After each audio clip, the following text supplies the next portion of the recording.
वंदे मातरम। नमस्कार, जय श्री राम।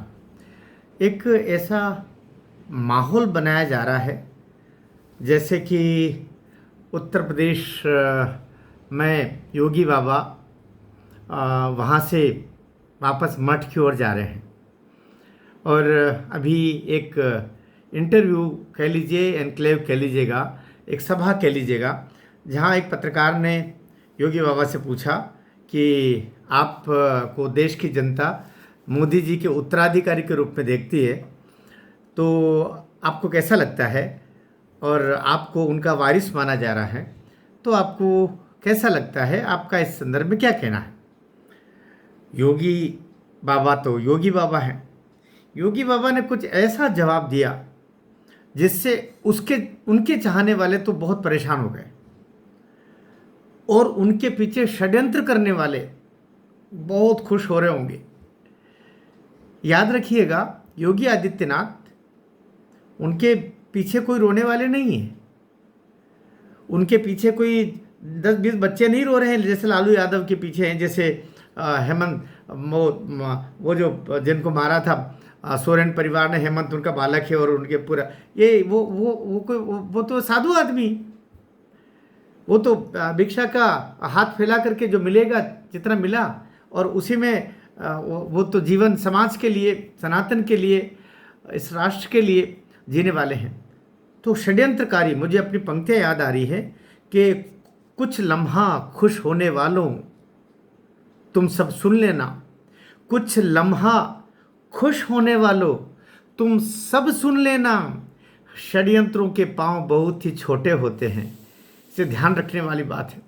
योगी बाबा जब वे तो मुख्यमंत्री के लिए भी तैयार थे, वो अपने गौ माताओं को गोरखपुर मठ में घास के उनको खिला रहे थे और मज़े से प्यार कर रहे थे और अपने गौशाला में घूम रहे थे जब उनको सूचना मिली कि आपको उत्तर प्रदेश का मुख्यमंत्री बनाया जा रहा।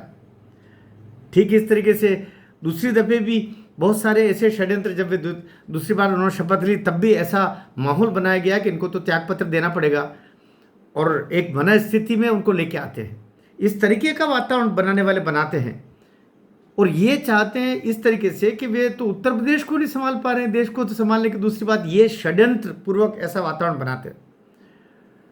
हमारा महाकुंभ बहुत सफलतापूर्वक 66 करोड़ लोगों ने, देश की आधी आबादी से ज़्यादा कह सकते हैं, और सनातनी अगर हम 99 करोड़ 100 करोड़ बोलते हैं तो उसमें लगभग 70 करोड़ की संख्या वहाँ पर पहुँची। पूरा सारा सनातनी समाज वहाँ पर गया है।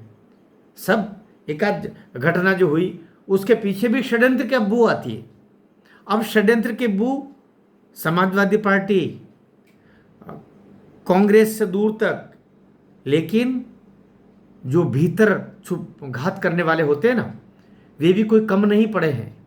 उनके भी लड्डू फूटे होंगे उस समय जब वहाँ पर थोड़ी सी भगदड़ मची। जो भी थोड़ा बहुत हुआ, जो हुआ दुखद हुआ, उसके साथ में जो हुआ उसके साथ में कोई प्रसन्नता का विषय नहीं है। लेकिन योगी बाबा सफल न हो पाए, उसमें समाजवादी पार्टी और कांग्रेस से थोड़ी बहुत ही कम संख्या होगी जो बीजेपी के अंदर भी घुसे पड़े हैं, बड़े बड़े पद लेके बैठे हुए हैं, दुष्ट कहीं के, पापी कहीं के। वे चाहते हैं, जब याद रखना 2 बार रोए हैं योगी आदित्यनाथ। एक बार संसद में जब आजम खान ने और मुलायम सिंह ने उनको इतना परेशान किया था, इस तरीके से पुलिस उनके पीछे लगी थी, उनको प्रताड़ित कर रही थी, तब भरी संसद में वो रोए थे कि क्या मैं सांसद नहीं हूं, और फपक के रो पड़े थे संसद में। वो चित्र याद रखिएगा, वो वीडियो में स्मरण कीजिएगा। और दूसरी बार अभी जब भगदड़ हुई, उस दिन भी योगी बाबा की आंख से आंसू झरने लगे।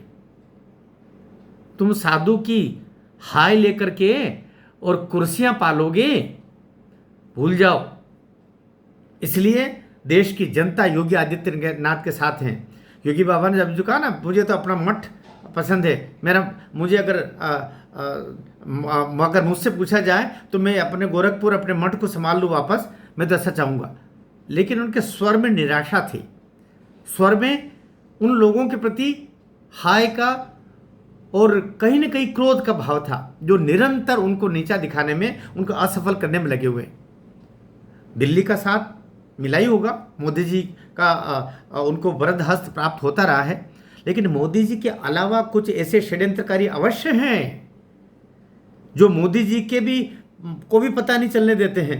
और योगी आदित्यनाथ को, चाहे वो प्रमुख सचिव की नियुक्ति का मामला हो, वहाँ की जो शासकीय मशीनरी का मामला हो, वहाँ के जो उप मुख्यमंत्रियों के बड़े बड़े पद हो या फिर अनान्य पद हो, अभी भी उत्तर प्रदेश में जो जो जो वहाँ का अध्यक्ष बनाने की बातें कहते हैं कि अभी इस संदर्भ में भी वो आए तो उन्होंने कुछ नहीं कहा कि तुम्हारी पसंद क्या। नड्डा जी से मिले, फिर उसके बाद मोदी जी से 1 घंटा बैठक हुई, लेकिन उसके बाद में जिस तरीके से वो निराश होकर निकले हैं, उसके बाद ही उनके स्वर बदले हैं। कहीं न कहीं मोदी जी से भी निवेदन है, पूरे संगठन से निवेदन है। मुझे तो बड़ा दुख हो रहा है। और मुझे फिर गोपाल दास नीरज की पंक्तियाँ याद आ रही है कि बहुत से जवाहरात थे उसकी झोली में, बहुत से जवाहरात थे उसकी झोली में, मगर उसे कुछ भी नहीं मिला जो अगर मगर में रहा। इसलिए ये जो फ़कीर है, ये जो साधु है, इसके पास में बहुत से जवाहरात है और हम इनसे क्या लें क्या न लें करते करते कहीं हाथ से निकल न जाए, इसलिए ये मठ में जाने न पाए।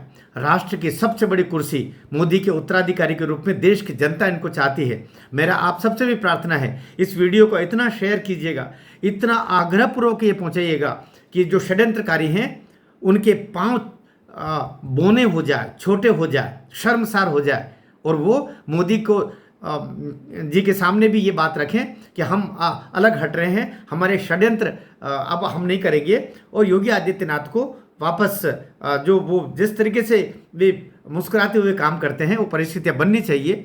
बहुत प्रयास कर रहे हैं षड्यंत्रकारी, वो नहीं हो। ये खूब से मैं सारे बंधुओं से निवेदन करूंगा, बहनों भाइयों से निवेदन करूंगा कि ये योगी आदित्यनाथ जी तक भी ये वीडियो जाए, मोदी जी तक जाए, और अन्य लोग जो आदित्यनाथ जी को, योगी बाबा को नीचा दिखाने के लिए निरंतर लगे रहते हैं, उनके सामने कांटे बिछाने के प्रयास में लगे रहते हैं, उनके स्वप्न भी ध्वस्त हो, उनके षड्यंत्र वे न करें, इसके लिए उन लोगों तक भी जाना चाहिए। मैं नाम नहीं ले रहा हूं, लेकिन मैं सोचता हूं आप सब भी समझ रहे होंगे कि किन लोगों ने उत्तर प्रदेश में लोकसभा चुनाव के समय पर योगी बाबा को असहयोग किया।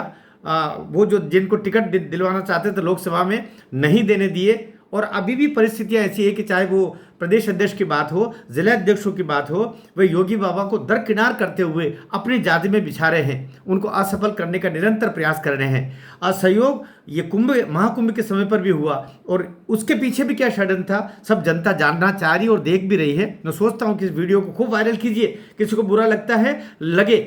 अगर आप योगी आदित्यनाथ के साथ में नहीं तो आप सनातन के साथ में नहीं हो, भले आप बीजेपी वाले हो, लेकिन क्षमा करना, आप क्या ये अक्षम्य अपराध होगा अगर आप योगी आदित्यनाथ के आगे कांटे बिछाते हैं। और राष्ट्र का जो सबसे बड़ी कुर्सी है, प्रधानमंत्री की कुर्सी, अगर मोदी जी का कोई सचमुच उत्तराधिकारी है तो योगी आदित्यनाथ जी है। इसको देश की जनता चाहती है। इस संदर्भ में आपसे निवेदन है, इसके वीडियो को खूब शेयर कीजिएगा ताकि मेरा मन भी हल्का हो और आपको भी कहीं ना कहीं एक अवसर प्राप्त होगा अपनी बात को ऊपर तक पहुंचाने का। भारत माता की जय।